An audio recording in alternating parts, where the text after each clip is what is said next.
হরিশ্চন্দ্রপুর এক ব্লকের কুশিদা গ্রাম পঞ্চায়েতের একটি ভাইরাল ভিডিওকে ঘিরে রাজনৈতিক বিতর্ক শুরু হয়েছে। অভিযোগ, নির্বাচিত প্রধান শামীমা পারভিনের পরিবর্তে তার স্বামী মোহাম্মদ আজহার উদ্দিন প্রধানের চেয়ারে বসেই সরকারি বিল সংক্রান্ত নথিতে স্বাক্ষর করছেন। যদিও ভিডিওটির সত্যতা স্বাধীনভাবে যাচাই করা যায়নি।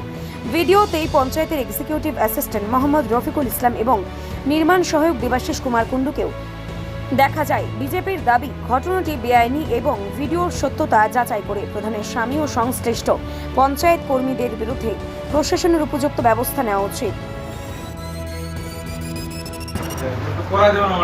ও একটু ওই ওর ভাবির অসুবিধা আছে তো আমি দোকানে করে দিয়েছি। হ্যাঁ পাঠালি কি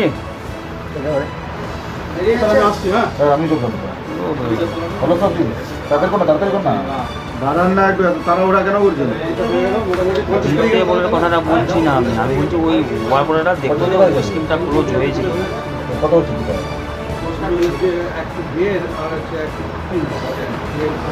বিল যাচ্ছে নাকি? বিল যাচ্ছে 1/25 তারিখটা কত?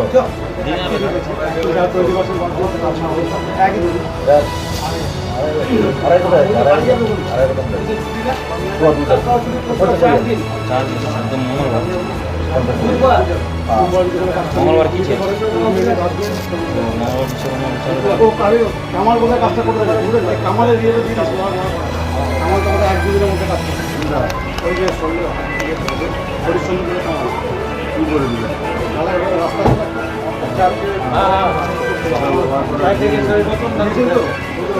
আমার কোথায়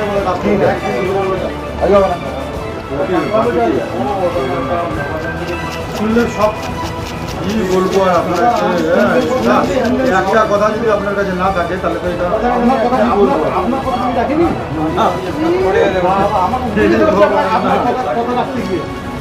আপনার বলেন বলেন কিছু কেন চিন্তা ফালতু?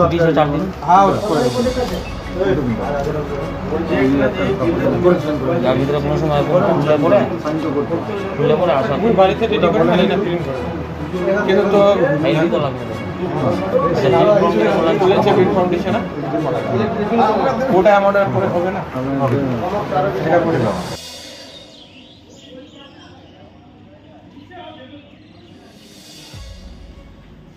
সোশ্যাল মিডিয়ায় ভাইরাল একটা ভিডিওতে দেখা যাচ্ছে, সেই ভিডিওটা আমিও দেখেছি, যে কুশিদার যে পঞ্চায়েত প্রধান শামীমা পারভিন, তার স্বামী আজহার উদ্দিনকে দেখা যাচ্ছে মাননীয়া শামীমা পারভিনের চেয়ারে বসে পঞ্চায়েতের বিভিন্ন ডকুমেন্টসে ও বিলে সিগনেচার করতে দেখা যাচ্ছে।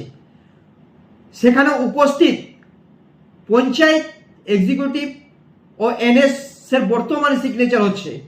এরা কিভাবে যে আমাদের যে পশ্চিমবঙ্গের আইন শৃঙ্খলাকে বুড়ো আঙুল দেখাচ্ছে, এটা আইন বিরোধী কাজ করছে। প্রশাসনের কাছে আবেদন করব, তাড়াতাড়ি এদের পূর্ণ তদন্ত করে এদের সঙ্গে যারা জড়িত আছে তাদেরকে অবিলম্বে অ্যারেস্ট করে এদেরকে জেলে নিয়ে যেতে হবে।